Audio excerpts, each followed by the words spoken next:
Welcome back to BNG Hockey, where it's always black and gold. As you can see, we have a bit of a new setup here, and we're going to be starting a new series. I'm going to be doing weekly recaps for the Boston Bruins. Now, the NHL season started on a Wednesday, and the Bruins' first game was on a Thursday, so week by week, I'm going to figure out when it makes the most sense to upload these, but it will usually be one of those 2 days, so that gives you guys something to look forward to. I was originally going to go game by game with the recaps. I have done that in the past, but I'm going to be honest, it gets a little bit tedious, and I am a fan, and I want to watch these games. I don't want to be rushing to make videos, and I'm sure with you guys being big Bruins fans, you can understand that. So I'm looking forward to starting this series. Let's jump right into it with the first game. The Boston Bruins start out their season on the road, and their very first game in the season opener is against the New Jersey Devils. They win in the shootout by a score of 3-2.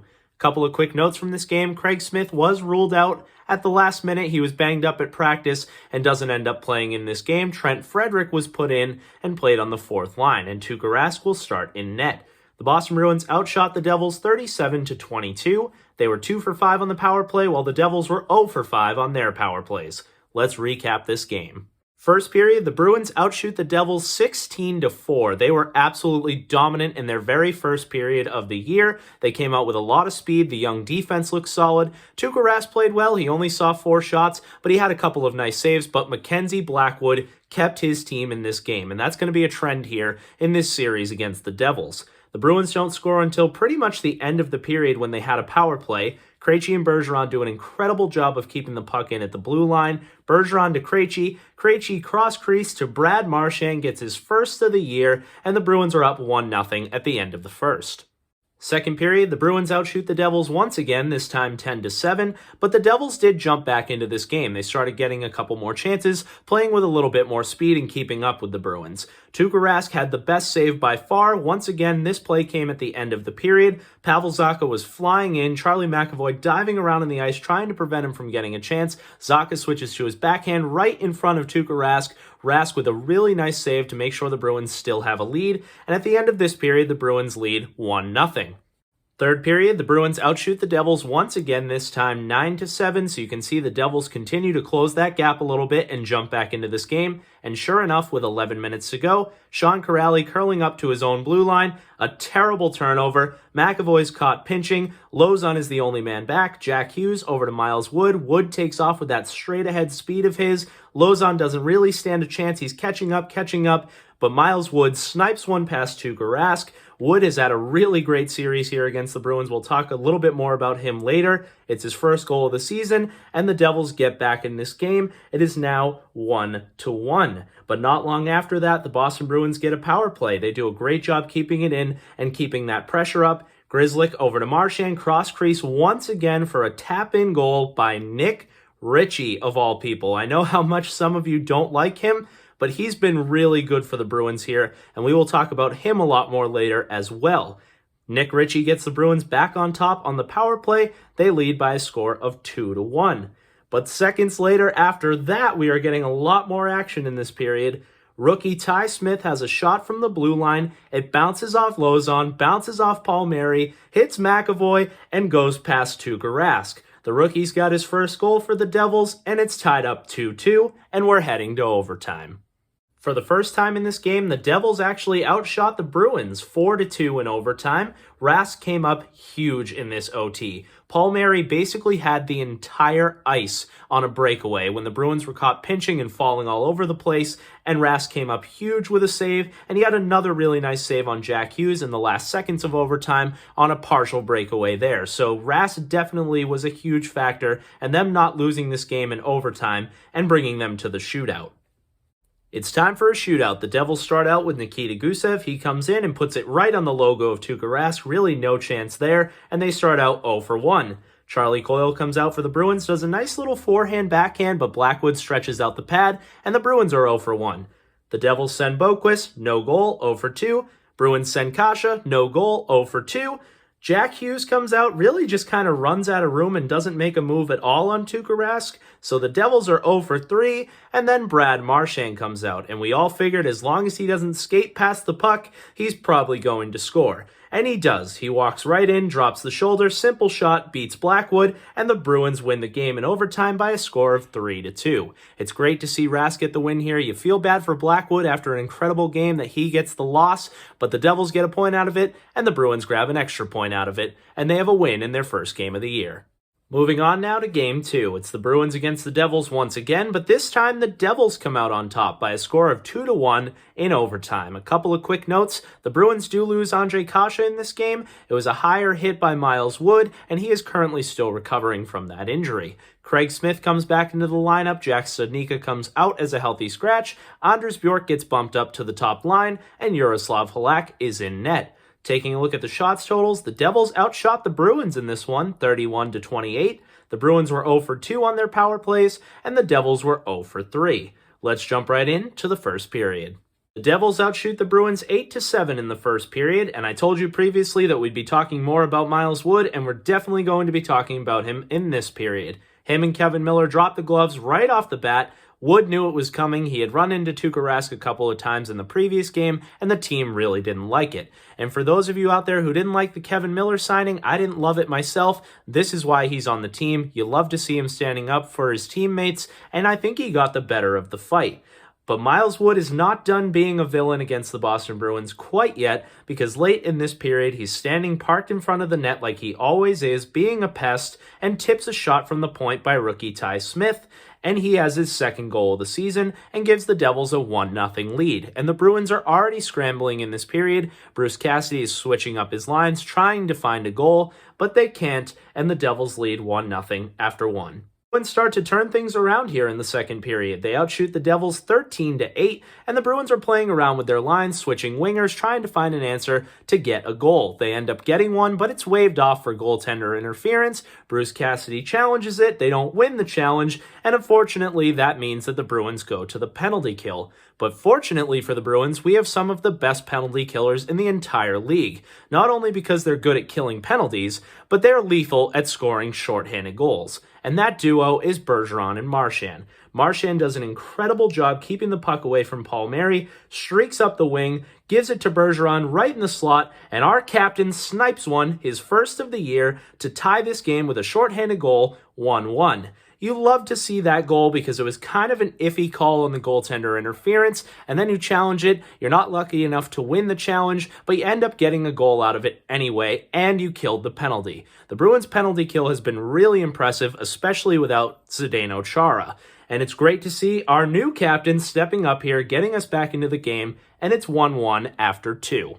The third period in this game might be the Bruins' worst period so far this season. They got outshot 11-5, didn't really have any chances, and Halak had to stand on his head to keep them in this game. He had a couple of really nice saves. They caught a couple of breaks as well. My favorite one was the end of the period. Jack Hughes came in, really had nobody in front of him, and he winds up for a big slap shot, falls and misses the net. So go back and check that one out because that was pretty funny to see, and lucky for the Bruins because they're headed to overtime once again, even though they got dominated in the third period.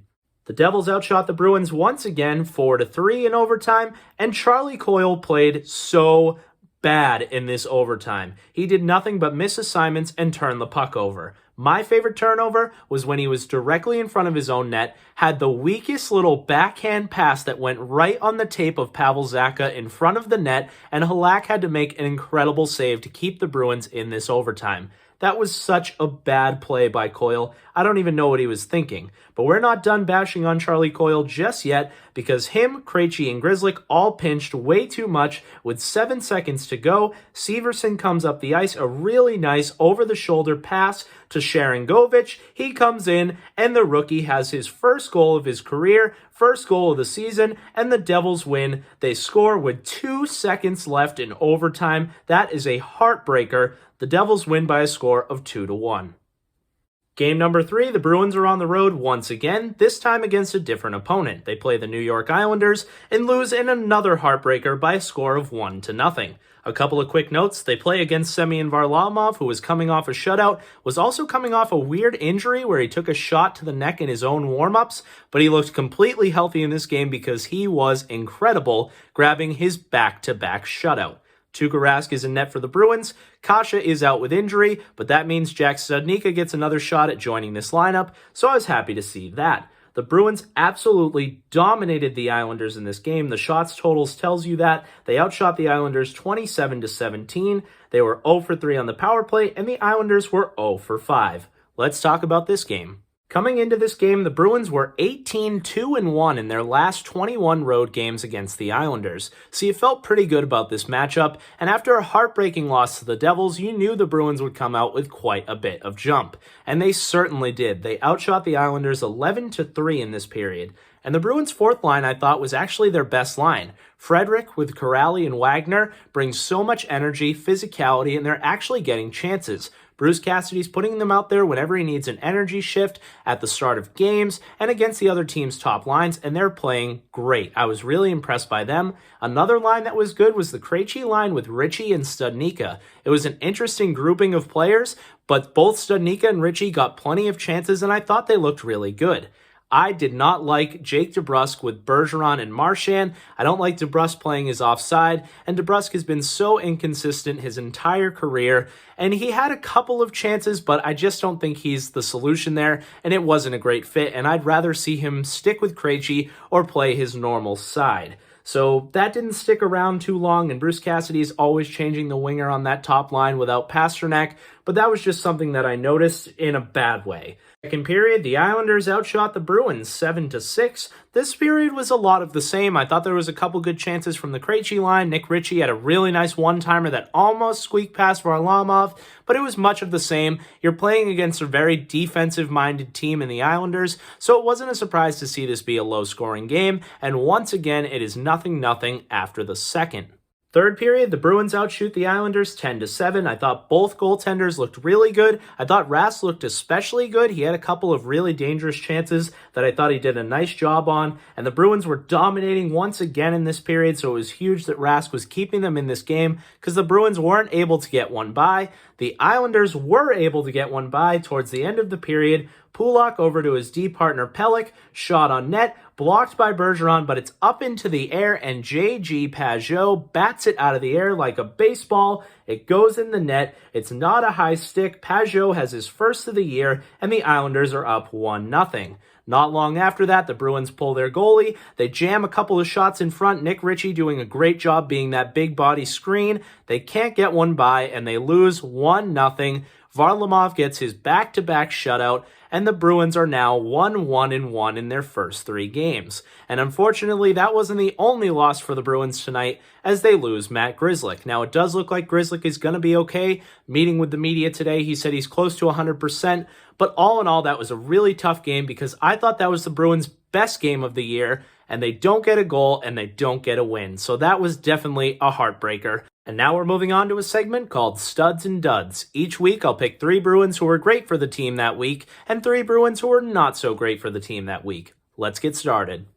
The first one, it's no surprise. Brad Marchand could be one of these 3 studs every week, but where they had trouble getting points and he had a goal and 2 assists in 3 games, I just had to pick him. He kills penalties, he plays a ton of minutes, and he has that clutch factor, constantly scoring winning goals and making winning plays to help the team. So Brad Marchand is my first stud. My second stud, I cannot wait to see the people in the comments on this one. It's Nick Ritchie. Guys, he's been one of our best players in these first 3 games. He has a goal. He's been incredible in front of the net. He's suddenly found himself on the top power play. He's got a big body. He's great at redirecting pucks, screening the goaltender, and jamming in those pucks when he can. He's credited with 11 shots on goal, which I think is great. He's had a couple of really nice plays, and when this team needs goals, you need to shoot the puck, and Ritchie has not been afraid to do that, and he's been moving up and down the lineup and still finding that level of success. And he's not afraid to hit people either. So Nick Ritchie, even though he's not great overall and he's not a superstar, he's still a very good player and definitely helped his team this week. My third stud goes to Tuukka Rask. Even though he was only able to get 1 win out of his 2 starts, it was not his fault that he didn't go 2 for 2. He had incredible numbers at a .923 save percentage and a 1.46 goals against. And overall, he kept his team in it and was really impressive in his 2 starts. Now on to the duds. I definitely have to start out with Jake DeBrusk, who in 3 games had 0 points, was a -2, and only had 5 shots on goal. Now that actually is pretty high up there because this team hates to shoot the puck. But all in all, Jake DeBrusk is a goal scorer. He needs to score goals and he needs to shoot the puck. One of the things I hate most about Jake DeBrusk is that that's all he can do is score goals. He's not that great of a playmaker. He doesn't even have that many assists in his career. He doesn't kill penalties. He's not really good as a 4-on-4 guy. You can throw him out there on 3-on-3, but he's not good defensively. So all in all, if Jake DeBrusk isn't scoring goals for you and shooting the puck, he's kind of useless. He got knocked off the first power play, so maybe some of that is the role he's playing and he's constantly being moved up and down, first line, second line, third line, on the power play, off the power play, so some of that is on Bruce Cassidy, but Jake DeBrusk has been inconsistent his entire career, and he starts off the year really bad, so he is definitely my first stud. Second dud, sad to say it, I think I said this earlier when I was bashing on his performance in that overtime against the Devils. It's Charlie Coyle. He had no points, was a -3, and only had 3 shots on goal in 3 games. He's playing so many minutes. There was a couple of nights that he's up there in the top 3 for minutes on ice for Bruins forwards. If he's going to play that many minutes, he needs to produce. And again, some of that is on Bruce Cassidy. Maybe he's overplaying Charlie Coyle, but I really like Coyle. I think he has a lot of nice pieces and can kind of do it all, but you need to see him getting some points and you need to see him being better defensively if he's going to be out there that much. The final dud is Anders Bjork. He had no points and was a -1 and only had 1 shot on goal. He's reminding me so much of Danton Heinen before he got traded. Now, I really like Anders Bjork, and I think he's actually a better player than Danton Heinen. But what I mean by that is, when Heinen was still on the team, the Bruins gave him every opportunity to show them something. And he always had chances, always played well, had top 6 minutes, and never produced. And Anders Bjork is kind of in that slot right now. He was playing on the 4th line, but he's not a 4th liner. They stuck him next to Coyle, which is where I think he belongs, but then they put him up there with Bergeron and Ritchie, and even though he gets some chances, he never produces. So I wouldn't be surprised if there is going to be a trade candidate this year. I think Anders Bjork could be moved. They were shopping him this offseason, so I do hope he steps it up. I do really like Bjork, and I like his overall game, but he just doesn't produce, and so he ends up on the duds. Let me know your thoughts. What did you think of the Bruins' first week of hockey? And what are you looking forward to most in the coming weeks? Leave that down below in the comments. I really hope you guys enjoyed the start of this new series, and if you did, make sure to give this video a big like, and if you haven't already, subscribe.